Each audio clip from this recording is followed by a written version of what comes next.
Him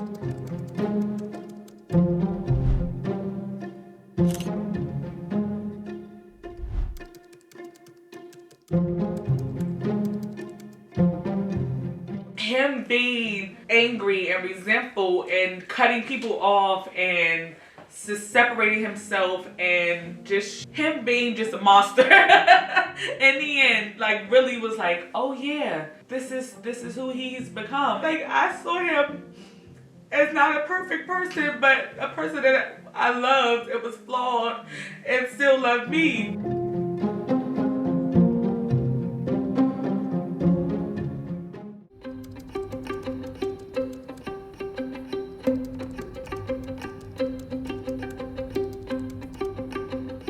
I was married for 9 years. Anniversary May 7th, 2011. This year would have been 10. So we met at a party. It was like an Alpha AKA party. My line sister, well, my big sister was throwing it. He says that it was like love at first sight, but I was arguing with somebody, which is totally out of my character.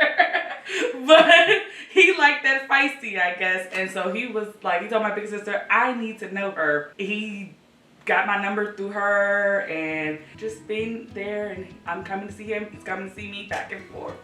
I just loved him from the beginning. And I felt like he felt the same way. When I met my husband, my ex, his name's Gregory, I knew, because I loved, first of all, how he treated me. I loved his relationship with his grandmother who raised him. And so I knew from then, like, this man is going to honor me, he's going to respect me, he's going to give me what I got in my upbringing, how my father died on my mother, how he loved her. So every girl, they say, probably gets a man like her father. So I felt like that was the image that he was giving me, that he was going to nurture and love me and take care of me. And it was like, from the beginning, that's all I received in that relationship. So I knew.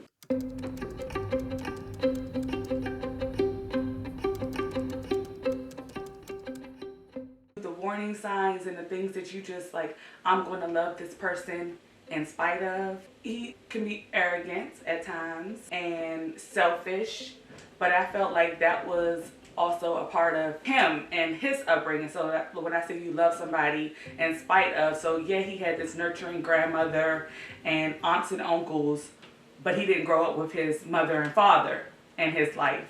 And so he had those abandonment. And so from that, my family is all, when you said your childhood, and I'm like, all of us are together, we have a big family, and we're loving, and all of this. So he only had certain people that he gave that to.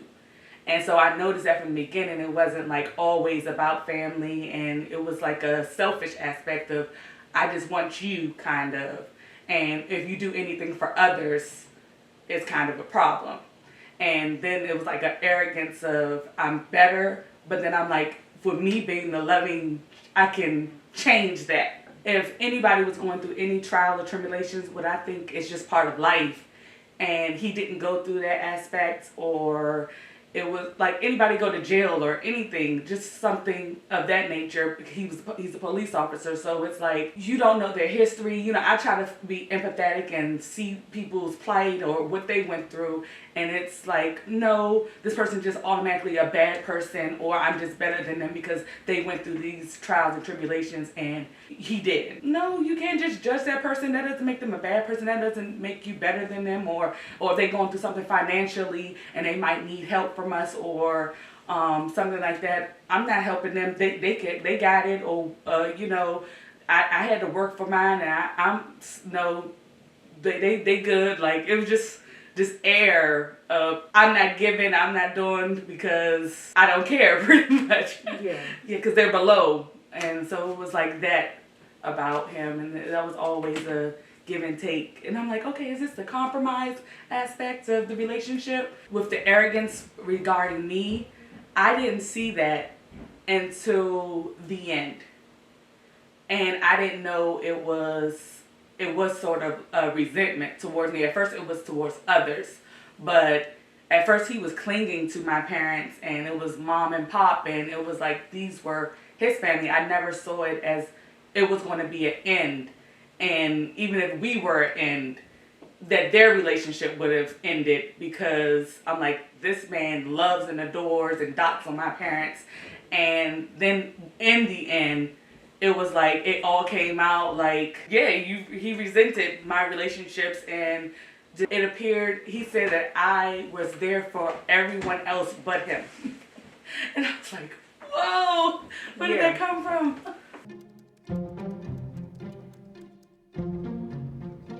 He just started to be mean towards me, and I'm like, this is nothing that I'm used to. I just knew, I felt it.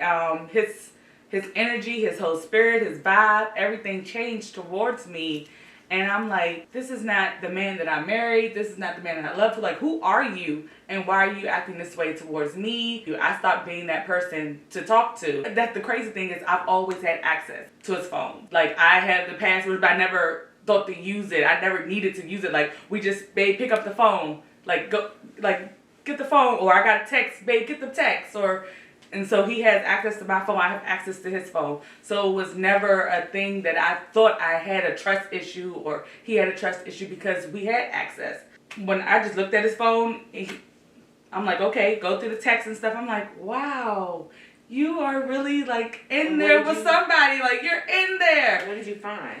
Just whole conversations of talking about me, and I'm like, how do you feel that's so comfortable with someone, another woman, to talk about me? And they wanted to start a business together. It was like intense. I'm like, you met this person by responding. They called it beat booty. You responded to all the times that you've complained and you talked about someone else while you were on the field, and that you felt like you were better because you were in this position of, I don't know, power, or I don't know what goes to people say when they're a cop, but you felt that the people that you were arresting or something, they were low life, so you were better than.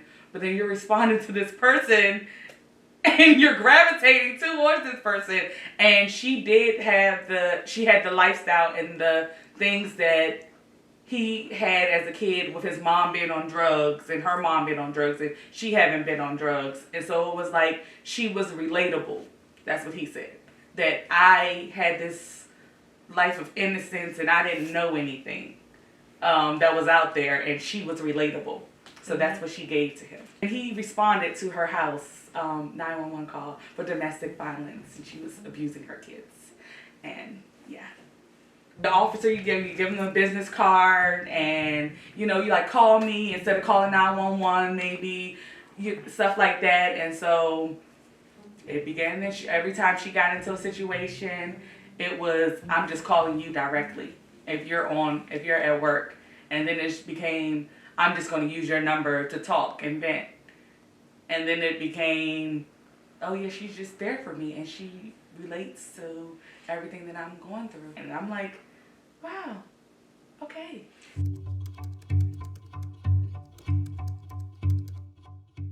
The events leading up to me confronting, I'm just like, I can't believe that you would hurt me, and like, what is going on with you? And he wasn't remorseful in the beginning, and I was like, okay, we're done. Like, okay. Then he was like, he came home one day and was like, yeah, I want to go to counseling. I feel like we really need it.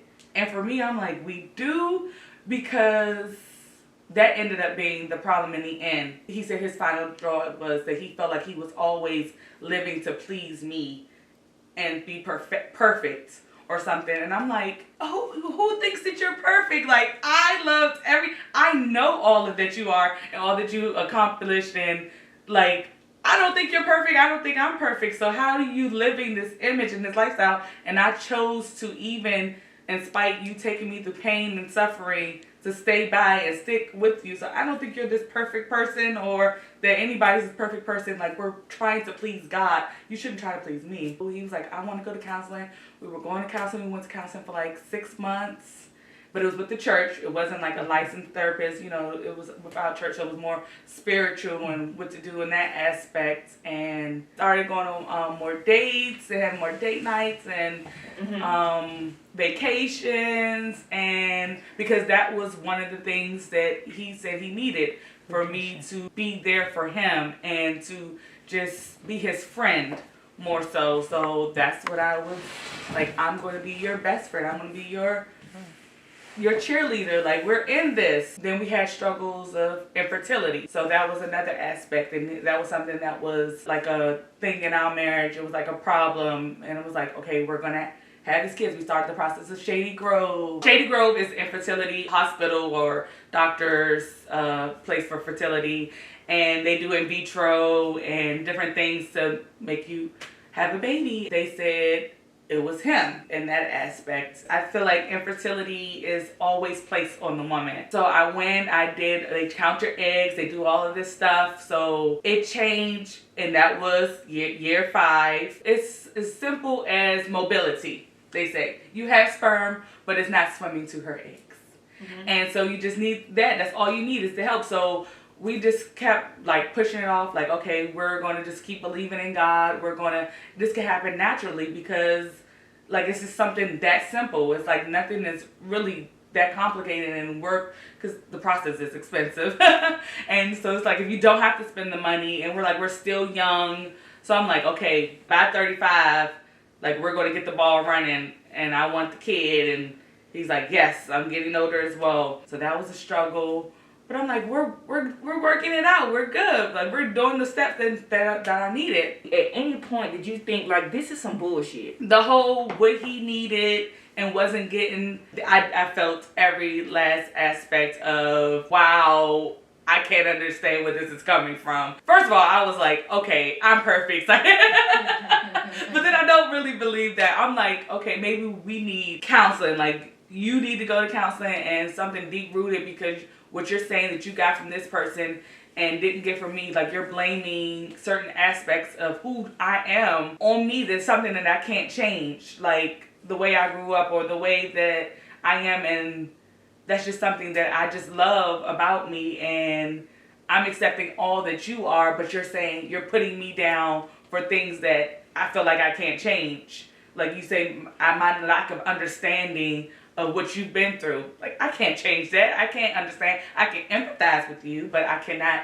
understand to the way that she can, and I'm not trying to be her to have that understanding. So it's like you have to accept me and love me in this marriage and get what you need from this. So you saying you need outside things, that's something you need to work on. I feel like we got to that place of like I'm there and we're talking more, we're communicating more.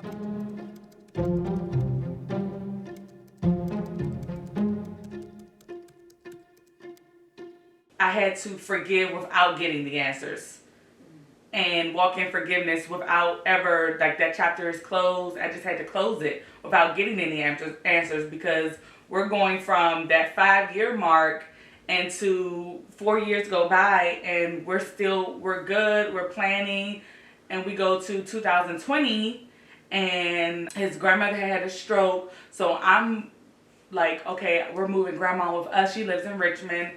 I'm like, we're going to move her here with us. And he kept like pushing back, and he's going back and forth to visit her grandma, which this timeline is crazy because I still don't know the facts. I'm thinking he's going back and forth to Richmond to visit his grandmother. He may or may not have been in North Carolina. I'll get a call. We rush to Richmond. He comes to pick me up from work.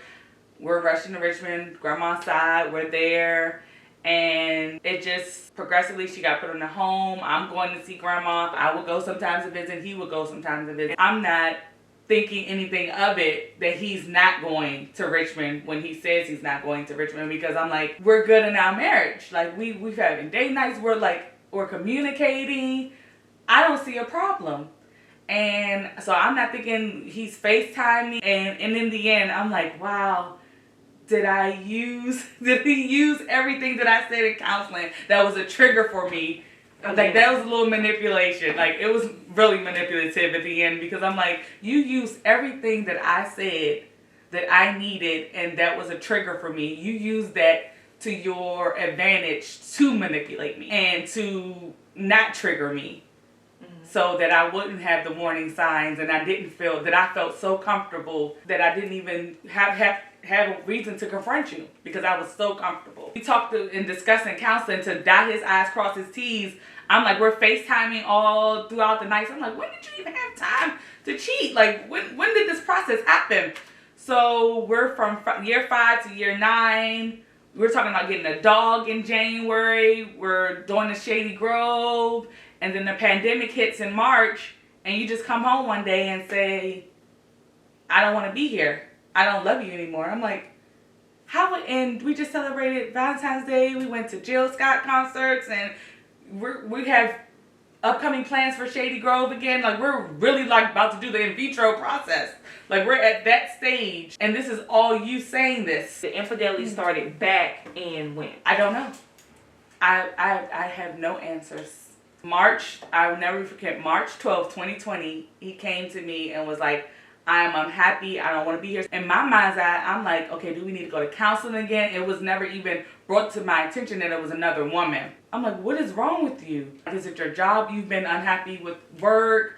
You know, you can get another job. Like, what is it? I just don't love you anymore. I'm like, is this a spiritual warfare battle? Like, what is going on? Like, I can't fathom the man that I just had sex with you. Like, I'm still giving myself to you. Like, how can you not love me anymore? Like, I'm doing everything I feel like as a wife that you required of me. And so where is this coming from? Then he just ups and leaves and says, I'm going to North Carolina. I need to talk to my boys. I need space.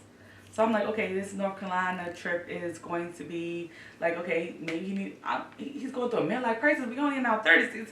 Is he crazy? So I'm thinking, he's nigga really going crazy. Like, what is wrong? He goes to North Carolina for 2 weeks and then doesn't come back with his ring on.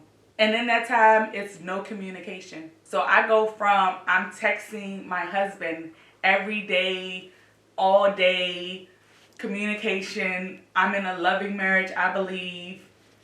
And then I go, you tell me one day. So I'm like, is somebody pregnant? Like, what is going on? I have no answers. And you're not giving me. All of a sudden, you decided you don't want to be married. You have a situation and you're gone. And then you come home and there's no ring. And you just already done. So when in your mind were you planning this? My response is, when he comes home and tells me that he no longer wants to be married and he's not in love, my response is that he's lost his mind. I'm like, are you crazy? Like, what is going on? So I'm just lost. I'm confused. I'm hurt. I'm like, what do I do? Do I want to be here or do I don't? Like, I'm not going to allow this man to continue to make me feel like I'm not worthy. But I talked to a girlfriend and she's like, this is not Gregory. This is not what's going on. Like, I feel like this is a spiritual thing. And so I'm fasting, I'm praying.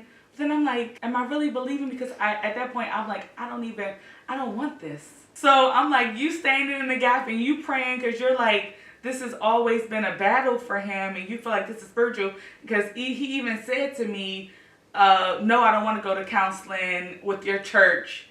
Like, you put your faith in everything. I don't want to go to counseling with your church. And I'm like, when did it become my church? Like, this is a church that you were in security with, the security ministry. Like, this is our church. You grew up in that church. I don't want to go to counseling with your church. So it was like just a hatred.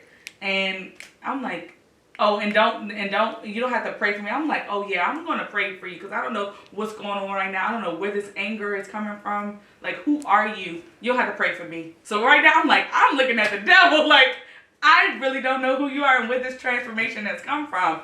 So maybe them spirits, they say you get some. I don't know what anointing she had, but so I don't know. Them spirits jump upon you. But then he was going to North Carolina to see his 2 best friends live there. That was the best men in our wedding, and he hasn't seen them in a long time. And so he said he was going to see them. Like, they've been through divorce, and he was like, I just need to really have some man time and talk. And I'm like, okay, yeah, because I don't know what you're going through. What's going on with you? Yeah, and then he comes back and there's no ring. So I'm like, oh yeah, it was a woman.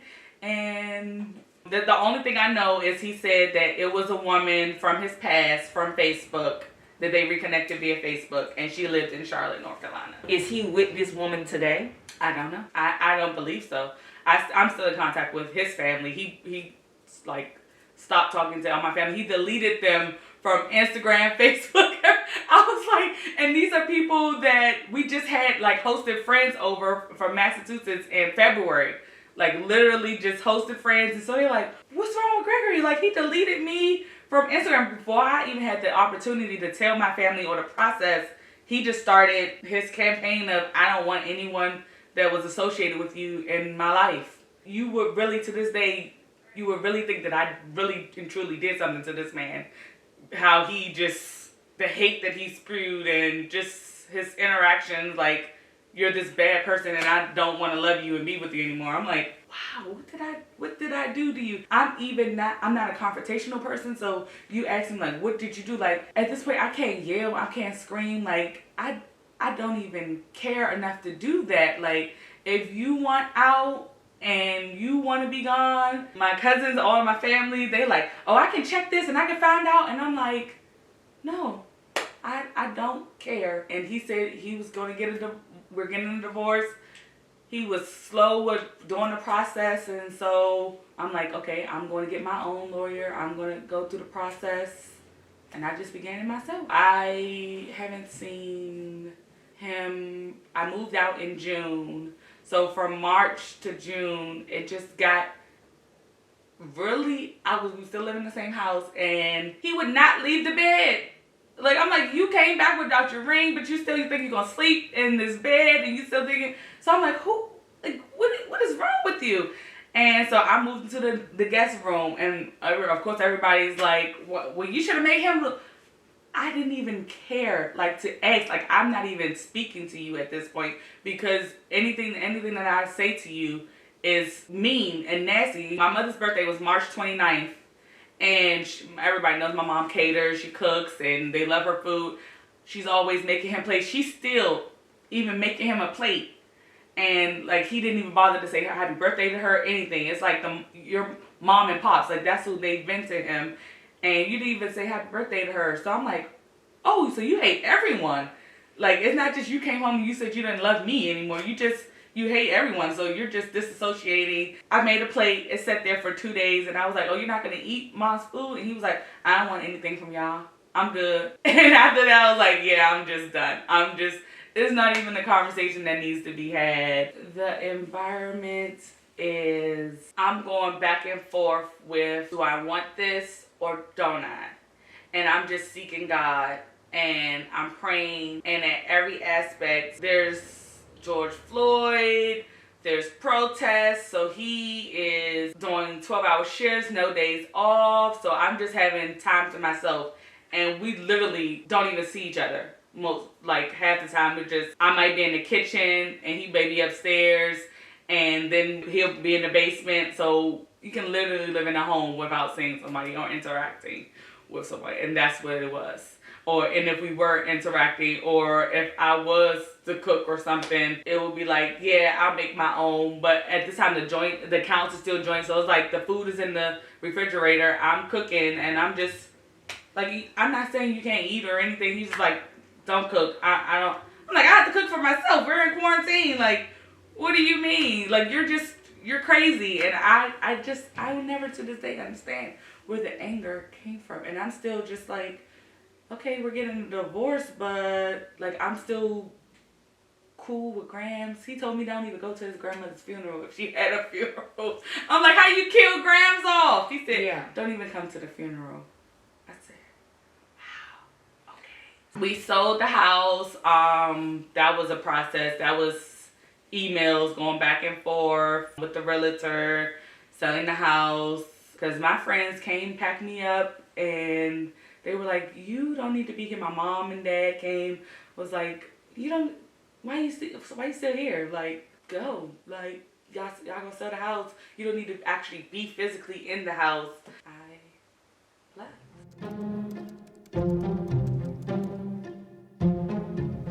Okay, so my husband is from Richmond, Virginia. His father died when he was 3 from drugs, and his mom was on drugs as well, but he never knew his mom until, like 5 years ago. He was reintroduced to his mom because she was in and out of jail, and his grandmother raised him. She gave over her rights when he was 3 months old, so he didn't know if his mom was dead or alive, and that was always like something that I'm like, you need to look into that. Like, if that's something that's hurting you, you're hurting. Because anybody would ask, like, Gregory, you want to look into it? And no, she's dead. And I'm like, but you don't really know, but you're angry. But I don't care. But you do care because I feel like you're angry. And like every time somebody mentions it, it's an anger and it's a hurt in you. Then when he reconnected, it was like, oh, like, I love this one. They're like identical twins. He grew up with his aunts, uncles. His grandmother raised him, his grandmother's grandfather. So it was a 2-parent household, but he was the grandkid. Good upbringing, straight A's, honor student, band kid. Always used to go up to the camper. They had a little camper in Virginia and nice summers there. So he had a pretty great childhood. Middle class, upper middle class. So when his mom came back into his life, did you see a shift in his behavior? I felt like he was happier, and it was like a void or something that he was missing that happened for him. Acknowledging that and feeling that way, then to later have him come and say that he will always resent women. He told me that in the end, like, it's nothing that you can do because I will always, I feel like I resent women. I feel like I resent you. So I'm like, this is all you. I was in a manipulative thing, and I didn't even know that I was like, I'm like, oh, was that an emotional abusive relationship? And not even aware. I had my glasses on, my rose-colored glasses on.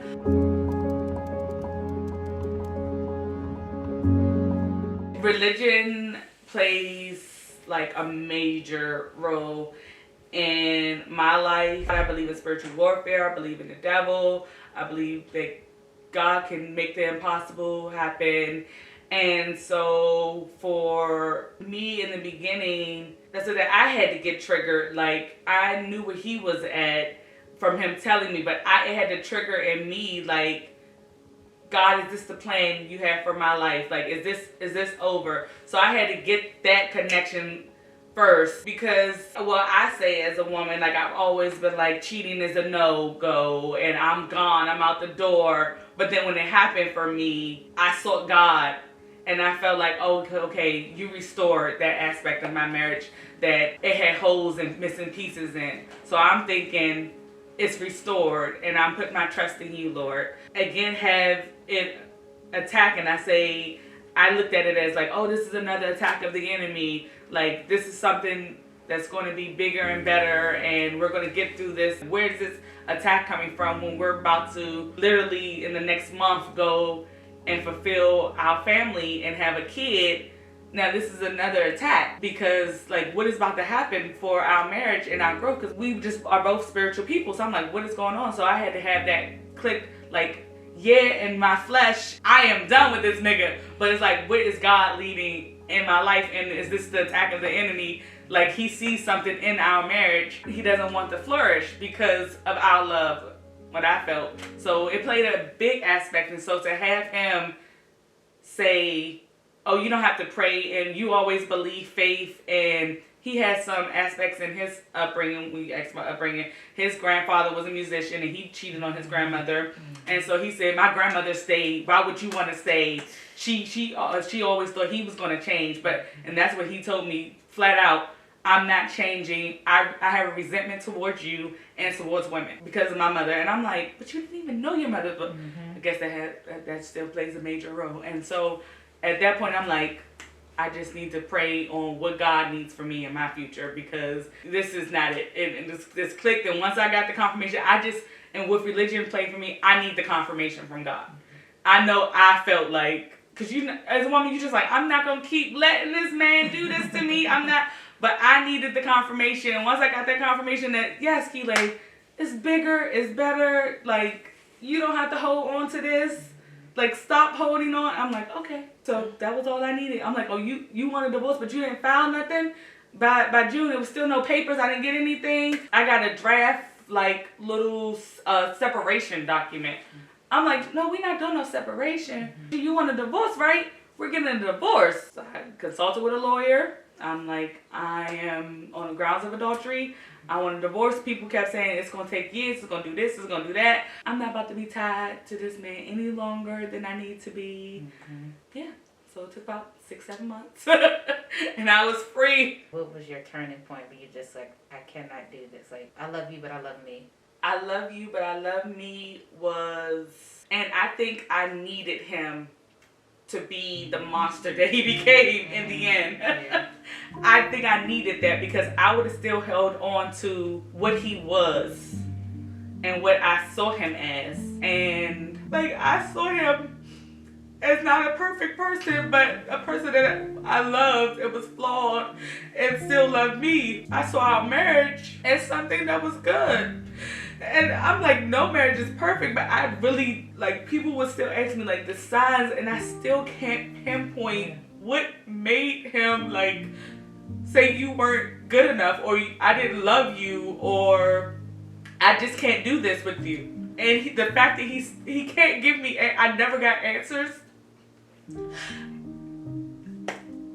So the fact that I never got answers, so I'm still like, am I going to fight? Because what is it? Because I don't know what it is. Him being angry and resentful and cutting people off and just separating himself and just God just showing me just how it was just him being just a monster. In the end, like really was like, oh yeah, this is who he's become, and your blinders are off and it's time to go. Like you cannot change him, and you need more for you. I had so many plans and so many things, but I really am unclear, but not because of this situation with divorce and everything. I had grief and death. My grandmother passed, and then my father passed along. Like 2020 just was a bunch of craziness. But I see this, like I've said before, I had some ills in 2020, but this was definitely, I see it as a win. Like you don't know. And now that I'm outside looking in, it's like I felt like I was at peace. I was having so much joy. I felt like I was happy. But then outside looking and reflecting of all the things that you compromise for. And it's like, when did you start compromising so much for someone else's happiness? Kelay has just whatever she wants in store.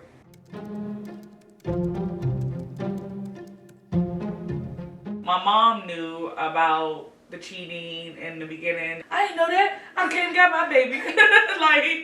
like so you hide certain things from, you know, I hid it. It was like, and so he didn't know. So once he found, he was like, oh no, I ain't having this. I got you. He's not Superman.